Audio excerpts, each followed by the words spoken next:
من الشیطان الرجیم۔ میں پناہ مانگتا ہوں اللہ کے نام کے ساتھ شیطان مردود کے شر سے۔ بسم اللہ الرحمن الرحیم۔ شروع کرتا ہوں اللہ کے نام کے ساتھ جو بڑا مہربان اور نہایت رحم کرنے والا ہے۔ قل اعوذ برب الناس ملک الناس الہ الناس من شر الوسواس الخناس الذي يوسوس في صدور الناس من الجنة والناس۔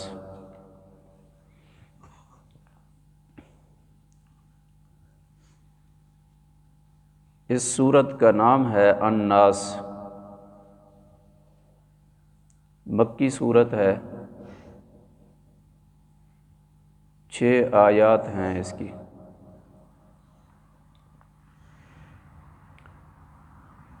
اس سورت کو اور اس کی اگلی سورت سورت فلق کو، ان دونوں سورتوں کو معوذتین کہتے ہیں کہ اللہ کی جب پناہ لینی ہو تو ان سورتوں کو پڑھا کرو، سورت فلق اور سورت الناس۔ جیسے ہم قرآن کی تلاوت کرنے کی ابتدا میں تعوذ پڑھتے ہیں، استعاذہ اللہ کی پناہ میں آتے ہیں، اعوذ باللہ من الشیطان الرجیم،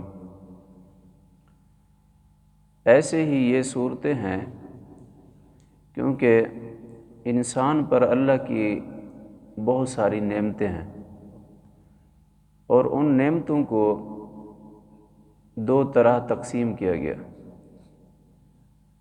ایک وہ نعمتیں ہیں جن کا تعلق دین سے ہے، دین سے، وہ ساری نعمتیں کہ جس کو ایمان ملا یہ بڑی نعمت ہے، تو یہ دینی نعمت ہے۔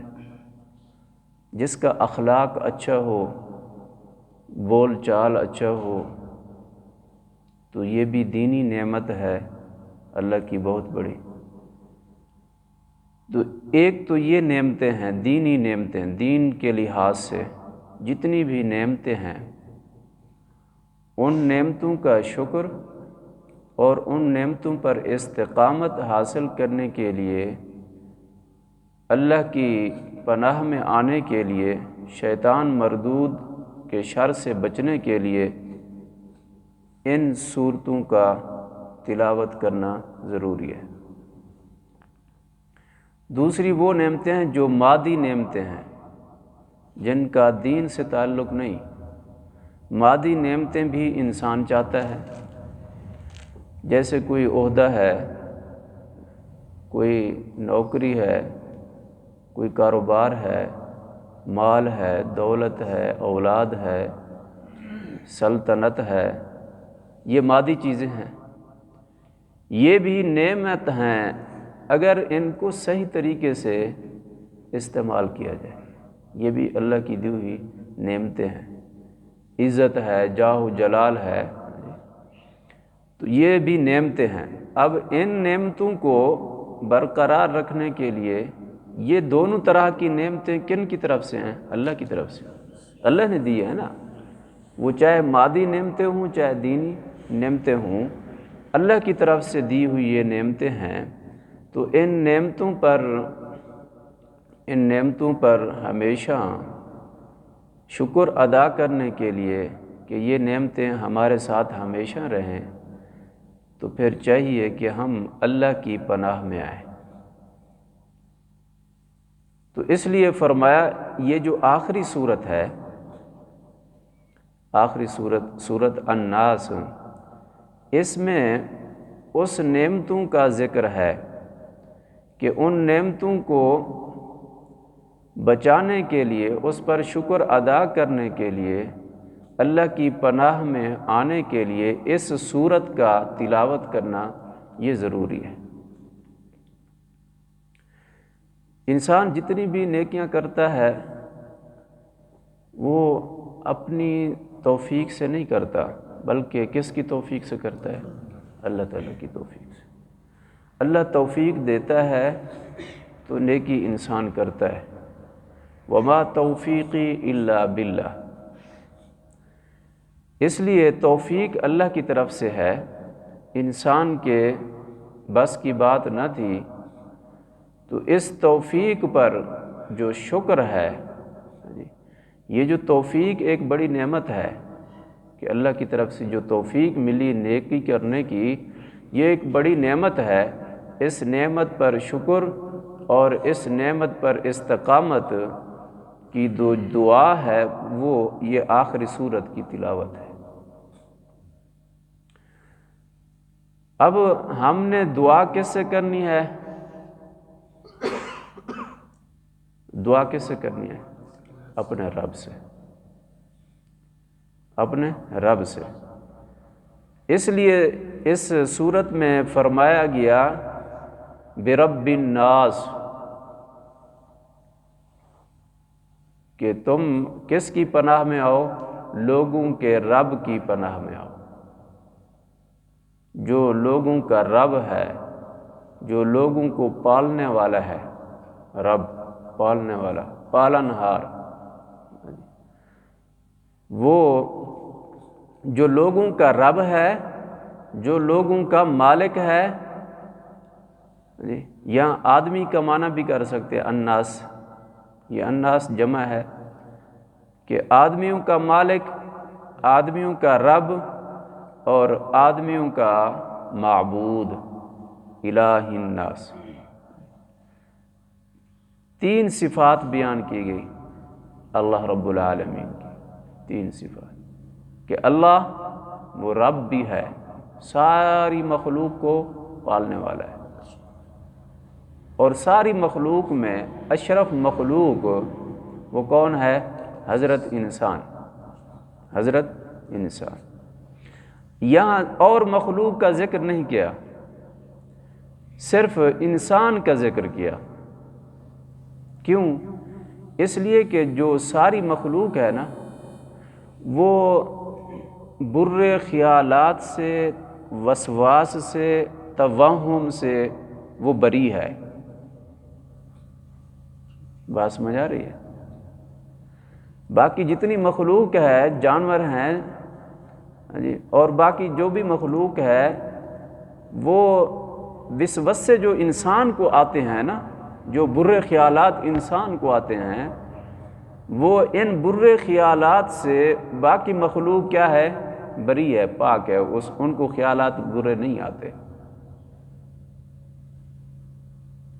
یہ صرف واحد حضرت انسان ہے جس کے جسم میں دل ہے، اور اس دل میں مختلف قسم کے خیالات آتے ہیں، مختلف قسم کے خیالات آتے ہیں، جن کو اب خیالات کچھ اچھے بھی ہوتے ہیں اور خیالات کچھ برے بھی ہوتے ہیں۔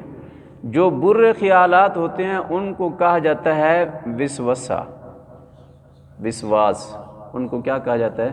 وسواس۔ اور یہ جو قرآن میں ہے وسواس، یہ آگے آ رہا ہے وسواس۔ وسواس کا معنی ہے وسوس سے ڈالنے والا، وسواس کا معنی وسوس سے ڈالنے والا۔ وہ وسوس سے ڈالنے والا کون ہے؟ وہ شیطان ہے۔ شیطان بھی ہے، انسان بھی ہے، دونوں کا ذکر آ رہا ہے۔ شیطان کیسے ڈالتا ہے اس کا ذکر بھی آ رہا ہے، اور انسان کیسے ڈالتا ہے اس کا بھی آگے آ رہا ہے۔ تو اس لیے فرمایا کہ لوگوں کا رب خاص کیا اور مخلوق کو خاص نہیں کیا، اس میں صرف انسان کو خاص کیا۔ کیوں؟ اس لیے کہ شیطان جو حملہ کرتا ہے وہ حضرت انسان کے دل پر حملہ کرتا ہے۔ اور وہ کیسے حملہ کرتا ہے؟ حدیث میں آتا ہے کہ انسان کے دل پر شیطان چنگل مارتا ہے، دل پہ بیٹھا رہتا ہے جی، پتھاری بنا کر بیٹھ جاتا ہے۔ جب انسان اللہ کا ذکر کرتا ہے، اللہ کی پناہ مانگتا ہے اور یہ سورت پڑھتا ہے تو شیطان بھاگ جاتا ہے، شیطان بھاگ جاتا ہے، اور پھر وہ انسان کا دل جو ہے وہ اس برے خیالات سے کیا ہو جاتا ہے؟ پاک ہو جاتا ہے، بری ہو جاتا ہے۔ اس لیے تو فرمایا کہ اس سورت کے بہت سارے فوائد ہیں، اس کے پڑھنے کے بہت سارے فوائد ہیں کہ اس سورت کو ہمیشہ روزانہ پڑھا کریں تاکہ برے خیالات سے، شیطانی اثرات سے، جنات کے شر سے انسان محفوظ رہے۔ ایک تو اس کا یہ فائدہ ہے۔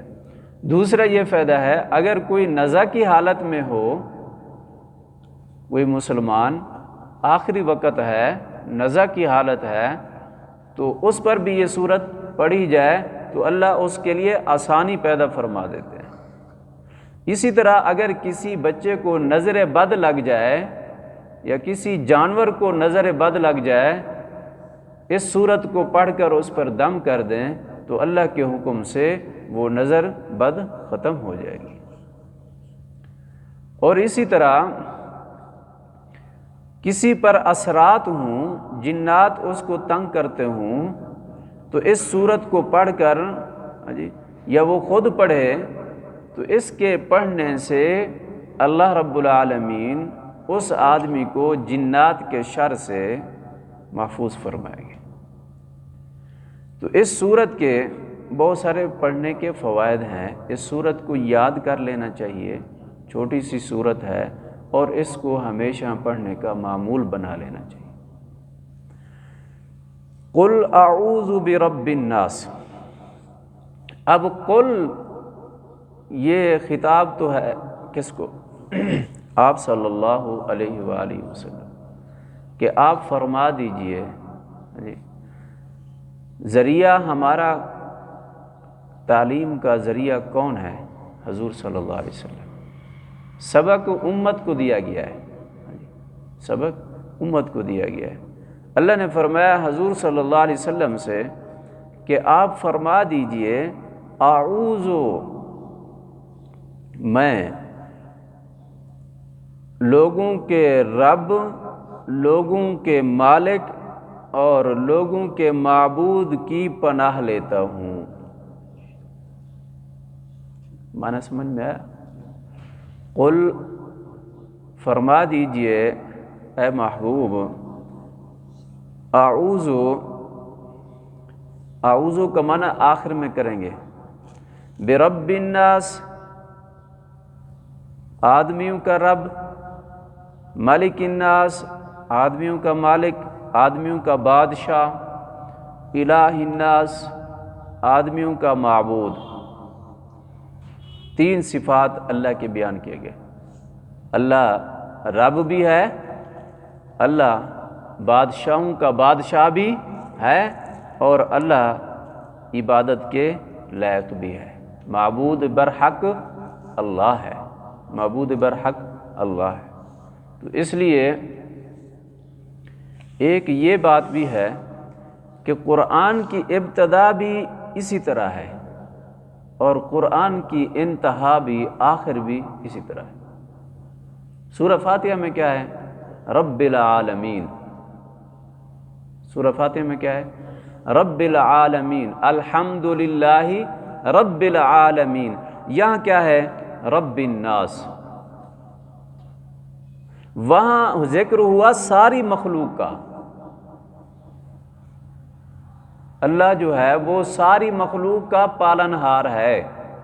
ابتدا میں یہ ذکر ہوا، یہاں ذکر ہوا رب الناس، لوگوں کا رب ہے۔ لوگوں کو اس لیے خاص کیا کیونکہ اس صورت کے اندر جو وسوسے آتے ہیں وہ کس کو آتے ہیں؟ حضرت انسان کو، اس لیے انسان کو خاص کیا، باقی مخلوق کو چھوڑ دیا۔ لیکن رب جو ہے وہ انسان کا بھی ہے اور باقی مخلوق کا بھی ہے۔ بات سمجھے؟ اسی طرح مالک الناس، ہاں جی، مالک الناس، الحمدللہ رب العالمین، مالک یوم الدین، کہ اللہ جو ہے وہ بادشاہوں کا بادشاہ ہے، وہ روز جزا کا بھی مالک ہے۔ اب روز جزا میں کس کا حساب کتاب ہوگا؟ جانوروں کا ہوگا، باقی کسی مخلوق کا حساب نہیں ہوگا۔ کس کا ہوگا؟ انسان کا۔ یہاں مالک الناس، ملک الناس، یہاں انسان کو خاص کیا، کیونکہ ایسا نہ ہو کہ انسان شیطان کے وسوسوں پر چل پڑے، جو وسوسے شیطان ڈالے اس پر چل پڑے۔ اللہ جو ہے وہ لوگوں کا مالک ہے، وہ بادشاہوں کا بادشاہ ہے، وہ قیامت کے دن جو ہے انسان، حضرت انسان سے کیا لے گا؟ حساب کتاب۔ اس لیے یہاں پر انسان کو کیا کر دیا؟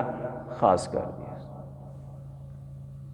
وہاں روز جزا عام کر دیا، ہاں جی، اور یہاں انسان کو خاص کر دیا۔ کیوں؟ اس لیے کہ روز جزا میں حساب کتاب کس سے ہوگا؟ انسان۔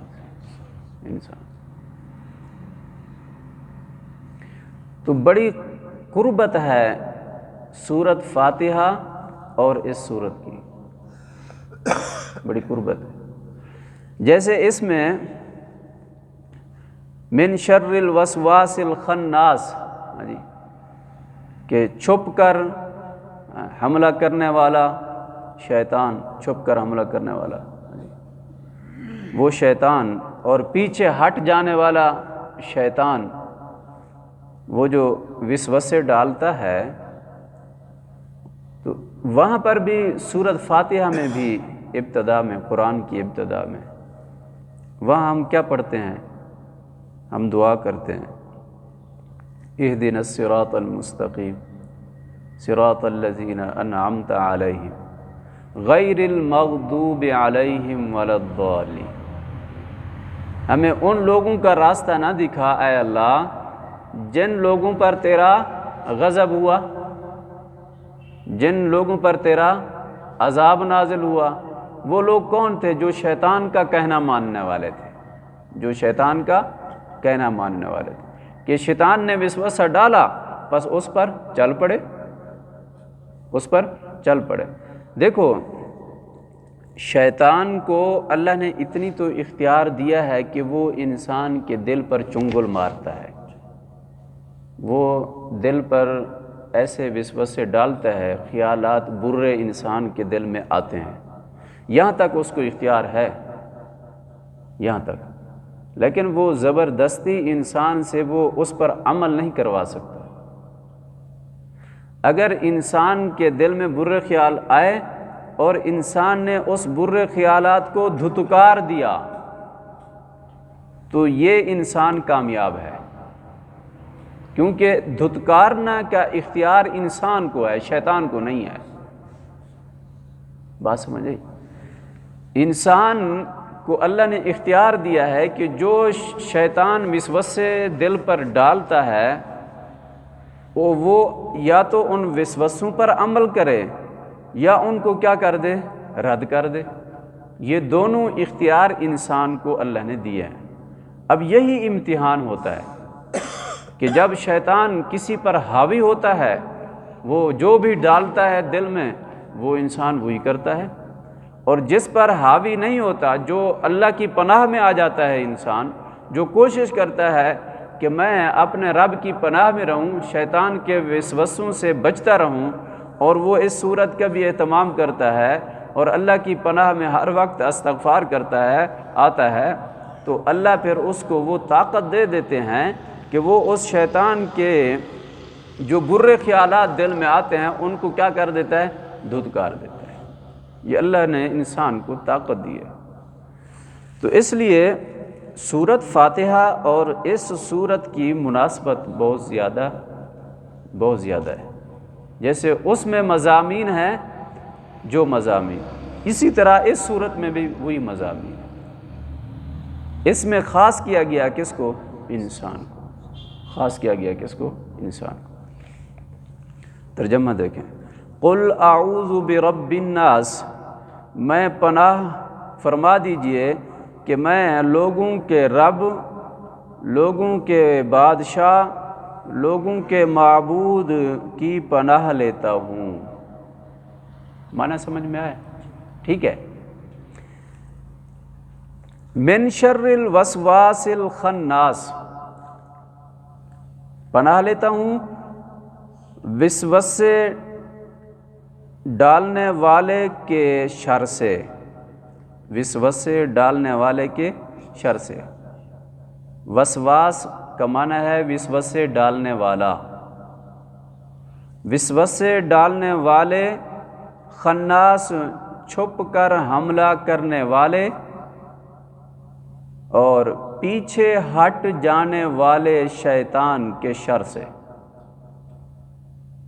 معنی سمجھ میں آیا؟ وسوسے ڈالنے والا کون ہے؟ شیطان۔ وسوسے ڈالنے والے شیطان کے شر سے، پیچھے ہٹ جانے والے کے شر سے۔ الخناس کا معنی چھپ کر حملہ کرنے والے کے شر سے۔ میں پناہ مانگتا ہوں، پناہ میں آتا ہوں کس کی؟ اللہ کی پناہ۔ اب یہ معنی کیا میں نے، پیچھے ہٹ جانے والا، ہاں جی، اور چھپ کر حملے کرنے والا۔ شیطان ہمیں نظر آتا ہے؟ نہیں آتا، اس لیے معنی ہم نے کیا ہے چھپ کر۔ ہاں جی، ہاں جی، وہ چھپتا کیسے ہے؟ وہ صرف چنگل مارتا ہے، پھر کیا؟ گم ہو جاتا ہے۔ خیال لاتا ہے، پھر خود گم ہو جاتا ہے۔ اور پیچھے ہٹ جانے والا معنی اس لیے کیا ہے، جب خیال آیا برا، انسان نے پڑھا اعوذ باللہ من الشیطان الرجیم، اعوذ باللہ من الشیطان، جو برا خیال آئے تو کیا پڑھا؟ اعوذ باللہ من الشیطان الرجیم۔ جو ہی یہ پڑھا، اللہ کا نام لیا، اللہ کا ذکر کیا، اللہ کی پناہ میں آیا، تو شیطان بھاگا۔ پیچھے ہٹ جانے والا معنی اس لیے کیا ہے کہ شیطان کیا ہو جاتا ہے؟ پھر پیچھے ہٹ جاتا ہے، اس کا اختیار نہیں چلتا۔ اس لیے جب بھی کوئی وسوسہ آئے، وسوسے کا معنی ہی برا خیال ہے، وسوسے کا معنی برا خیال ہے، کہ جب دل میں کوئی برے خیالات آئیں تو کیا پڑھنا چاہیے؟ اعوذ باللہ من الشیطان الرجیم۔ اور جب زیادہ آنے لگیں تو یہ سورت پڑھ لینی چاہیے، قل اعوذ برب الناس ملک الناس الہ الناس من شر الوسواس الخناس الذی یوسوس فی صدور الناس من الجنۃ والناس۔ یہ پوری صورت پڑھ لیا پھر تو شیطان کی مجال ہے کہ پھر وہ خیال ڈالے۔ انسان ہے، انسان پر تو کیونکہ وہ حملہ کرتا رہتا ہے، جب بھی اس کا حملہ ہو، جب بھی انسان کو خیالات آئیں ایسے، تو پھر اچھا ایک ہے تو نازک مسئلہ، اب پتہ نہیں آپ کو سمجھ آئے گا نہیں آئے گا۔ ایک ہوتا ہے خیال، ایک ہوتا ہے وہم، ان دونوں میں فرق ہے۔ ایک خیال ہوتا ہے، ایک وہم ہوتا ہے۔ خیال جو ہے نا وہ وہم سے قوی ہے، وہم سے قوی ہے۔ وہم جو ہے یہ ایک بیماری ہے جس کا وجود نہیں ہوتا۔ خیال جو ہے نا اس سے، وہم سے قوی ہے۔ وہ کیسے؟ ایک مثال ہے، انسان دیکھ رہا ہے، خیال آ رہے ہیں کہ ایک ایسا انسان ہے، اس کا اتنی بڑا سر ہے، ہاں جی، اتنی بڑا سر ہے، اتنی بڑا سر ہے، اور بس 1 فٹ اس کا قد ہے۔ اب یہ اس کو خیال آ رہا ہے۔ اب یہ جنات تو ایسا کر سکتے ہیں نا، کیا نہیں کر سکتے؟ وہ ایسی شکل بنا سکتے ہیں۔ اب یہ انسان کو خیال آ رہا ہے، اب اس کا وجود اس خیال کے علاوہ بھی ہو سکتا ہے، شیطان ایسی شکل میں آ سکتا ہے، ایسی شکل میں آ سکتا ہے۔ تو اس طرح کے جو خیالات ہوتے ہیں جو انسان کے دل پر شیطان ڈالتا ہے، ان کا وجود بہر بھی ہوتا ہے، اس طرح کا وجود بہر بھی ہوتا ہے، اور انسان جس کی وجہ سے کیا ہو جاتا ہے، اس کی طرف مرغوب ہو جاتا ہے، اس کی طرف راغب ہو جاتا ہے، اور وہ اس کام کو کرنا شروع کر دیتا ہے۔ اس لیے فرمایا کہ خیالات تو آئیں گے، ان چیزوں کا وجود بھی بہر ہوگا خیالات کے علاوہ، لیکن ان سے بچنا کیا ہے، ضروری ہوگا۔ اور وہم ایسی چیز ہوتی ہے کہ جو آتا ہے نا وہم، اس کا وجود نہیں ہوتا، ان چیزوں کا وجود نہیں ہوتا، بات سمجھے۔ تو اس لیے جو بھی برا خیال آئے، جو بھی برا وسوسہ آئے، ان سے بچنے کے لیے آج کل ہمارے اندر بہت سارے ایسے لوگ ہیں، ہم جب نماز پڑھتے ہیں تو وسوسہ آ جاتا ہے، کوئی عبادت کرتے ہیں تو وسوسہ آ جاتا ہے، وضو کرتے ہیں تو شک ہو جاتا ہے۔ یہ جو وسوسے ہیں یہ شیطان کی طرف سے ہوتے ہیں، ان کا کوئی اعتبار نہ کیا کریں۔ آپ نے وضو کر لیا، 3 بار اعضاء دھو لیے، بس پھر بعد میں جتنی بھی شک ہوتا رہے ہونے دو، وضو ہو گیا ہے، بات سمجھ آئی؟ یہ جو وسوسے آتے ہیں نا، ان وسوسوں سے بچنے کے لیے سب سے زیادہ اہتمام ایک تو ان صورتوں کا کرنا چاہیے، اور دوسرا جو ہے جب شریعت نے مسئلہ بتا دیا ہے پھر اس پر عمل کرنا چاہیے۔ ہاں جی، یہ نہیں ہے۔ اسی طرح آج کل وہم کی ایسی بیماری ہم میں ہمارے اندر بہت زیادہ ہے کہ ایک آدمی نے وضو کیا، وہ یہاں تک آیا، اس نے کہا پتہ نہیں میں نے وضو کیسے کیا، پتہ نہیں وہ میرا یہ خشک تو نہیں رہ گیا، یہ چیز خشک تو نہیں رہ گئی۔ وضو کے اندر جس کو وہم آتا ہو وہ 3 بار اپنے عضو دھو لے، بس اس کے بعد جتنی شک آئیں وضو ہو گیا ہے۔ اسی طرح نماز پڑھی، نماز پڑھ لی، نماز کے بعد شک ہو گیا، پتہ نہیں ہوئی نہیں ہوئی۔ یہ جو وسوسے ہیں یہ شیطان اس لیے ڈالتا ہے کہ میں ان کو اسی میں غرق کر دوں، یہ پھر دوسری نماز ہی نہ پڑھے۔ بھئی آپ نے نماز پڑھ لی، اب یہ جو شک وسوسہ آ رہا ہے اس کو دفع کرو، یہ شیطان کی طرف سے نماز ہو گئی، نماز ہو گئی، بات سمجھ میں آ رہی ہے؟ اسی طرح نوجوانوں کو، بعض نوجوانوں کو مسلسل بول جس کو کہتے ہیں، پیشاب کے قطرے آتے ہیں، اکثر نوجوان، اکثر یہ مسائل چلتے ہیں۔ اب وہ اس وجہ سے نماز ہی نہیں پڑھتے، نماز ہی چھوڑ دیتے ہیں، ایک نماز نہیں کئی نمازیں چھوڑ دیتے ہیں۔ جب شریعت نے آپ کو اجازت دی ہے کہ آپ اس چیز میں معذور ہیں، آپ کو اگر یہ ایسی آپ کو یہ بیماری ہے کہ آپ ایک دفعہ دھو لیں، وضو کر لیں، وضو کر کے آپ نماز پڑھیں، نماز کے دوران آپ کے اگر قطرے گرتے رہتے بھی ہیں تو آپ کی نماز ہو گئی۔ ایک وضو سے ایسے بیمار آدمی کے لیے ایک وضو سے ایک وقتی نماز وہ پڑھ سکتا ہے، ایک وقتی نماز وہ پڑھ سکتا ہے، اس کی نماز ہو گئی۔ اب وہ وسوسے آئے شیطان، وہ تیری نماز تو ہوئی نہیں، نماز ہو گئی بس۔ یہ چیزیں کچھ ایسی ہیں، بہت سارے مسائل ہیں، بہت ساری چیزوں میں وہم آیا، وہ میں نے بیوی کو طلاق تو نہیں دے دی، وہم سے جو وہم میں جو خیال میں چیزیں آ رہی ہیں ان سے وجود نہیں ہوتا۔ میں نے آپ سے عرض کیا کہ جو وہم آتا ہے، وہم سے جو چیزیں انسان کے خیالات میں جو باتیں دہراتا ہے اس کا وجود نہیں ہوتا، اس پر حکم نہیں لگتا، نہیں ہوئی،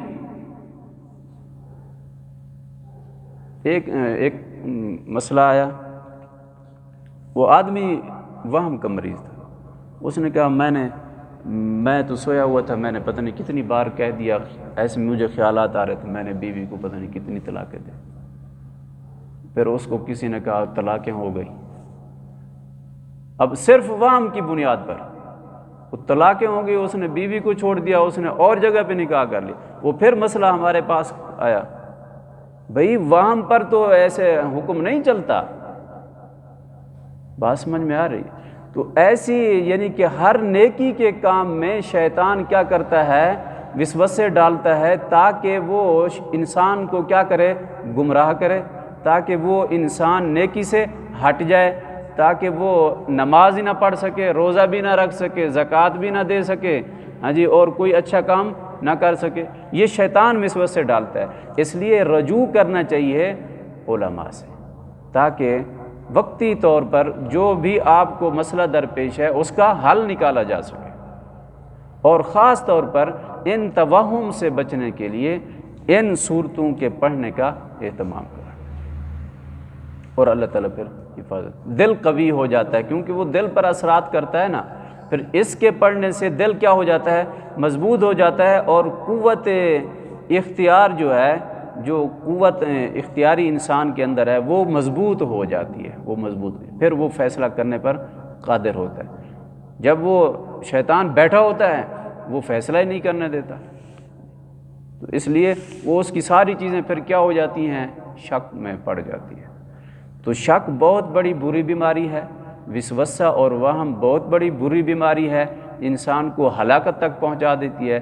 اس سے بچنے کے لیے یہ صورت ہے، اس سے بچنے کی صورت، من شر الوسواس الخناس، کہ ہم پناہ مانگتے ہیں اللہ کے نام کے ساتھ، ہاں جی، کس شیطان، وہ شیطان کے وسوسے، ہاں جی، وسوسے ڈالنے والے کے شر سے، چھپ کر حملہ کرنے والے کے شر سے، الذی یوسوس فی صدور الناس، وہ جو وسوسے ڈالتا ہے لوگوں کے سینوں میں، لوگوں کے دلوں میں، وہ جو شیطان وسوسے ڈالتا ہے لوگوں کے دلوں میں، سینے میں دل ہے نا، ہاں جی، دل پر وہ کیا کرتا ہے، چنگل مارتا ہے شیطان، تو ان چنگل سے بچنے کے لیے اللہ کا ذکر کرنا چاہیے، اللہ کا نام لینا چاہیے، اور یہ صورت پڑھنی چاہیے۔ من الجنۃ والناس، وہ جو وسوسے ڈالتا ہے نا لوگوں کے دلوں میں، وہ جن میں سے بھی ہو سکتا ہے، جنات میں سے، اور انسانوں میں سے بھی ہو سکتا ہے۔ اب شیطان تو چلو ہوگی بات، وہ تو چلو نظر نہیں آتا، وہ دلوں پہ وسوسے ڈالتا، انسان حضرت کیسے ڈالتا ہے؟ حضرت انسان جو ہے، ہاں جی، وہ اپنی خوبصورت تقریر سے، ہاں جی، خوبصورت اپنے جادو سے، خوبصورت اپنے عہدے سے، ہاں جی، اب ہمارے وزیر مشیر ہیں، جتنے عہدے داران ہیں، ہاں جی، جب بڑے عہدوں پہ چلے جاتے ہیں پھر وہ ایسی باتیں بکتے ہیں جو سراسر دین اسلام کے خلاف ہوتی ہیں، لوگ سن بھی رہے ہوتے ہیں اور ان کے ساتھ ہم نوا بھی ہوتے ہیں، وہ ہم نوا بھی ہوتے ہیں، یہی وہ لوگ ہوتے ہیں، من الجنۃ والناس، وہی لوگ ہوتے ہیں بڑے عہدے پر اور باتیں، ہاں جی، ابھی کچھ دن پہلے ہمارے سابق وزیر اعظم نے کہا 1,40,000 پیغمبر، 1,40,000 میاں والی کے جلسے میں، اب پوری دنیا سن رہی ہے، پورے لوگ سن رہے ہیں، اب وہ کہاں سے یہ بات کر رہا ہے کسی کو پتہ نہیں۔ 1,40,000 پیغمبر، یہ قادیانیوں کی کتاب میں لکھا ہوا ہے، اب لوگوں کو پتہ نہیں، وہ کہتے ہیں بس ہمارا تو عمران خان جو کہہ رہا ہے وہ صحیح کہہ رہا ہے۔ اب یہ کہہ دیا عمران نے، کہلوایا کس نے؟ شیطان نے، ہاں جی، اب جو بھی اس کا ہم نوا بنا وہ سارے کیا بن گئے؟ شیطان کے شرور میں آ گئے، اور شیطان جو ہے یہ اس کو کہا جاتا ہے جو انسانوں میں سے ہوتا ہے اس کو کہا جاتا ہے شیطان کا چیلا۔ یہ شیطان کے بچے ہیں جو انسان کی شکل میں دوسروں کو کیا کرتے ہیں، غلط راستوں پر چلاتے ہیں۔ اور سب سے شیطان اپنے ان چھوٹے شیطانوں سے خوش ہوتا ہے۔ تو ان شیطانوں سے بھی جو انسان کی شکل میں ہے ان سے بھی پناہ مانگنی چاہیے، ان سے بھی پناہ مانگنی چاہیے۔ اور ان کی پناہ جو ہے، ان سے پناہ کیسے ہوگی؟ وہ اسی طرح ہوگی کہ تعوذ کا اہتمام کریں، استعاذہ کا اہتمام کریں۔ یہ دونوں صورتیں استعاذہ میں، سورۃ فلق بھی، سورۃ الناس بھی۔ کل سے انشاءاللہ پھر اس سورت کو اللہ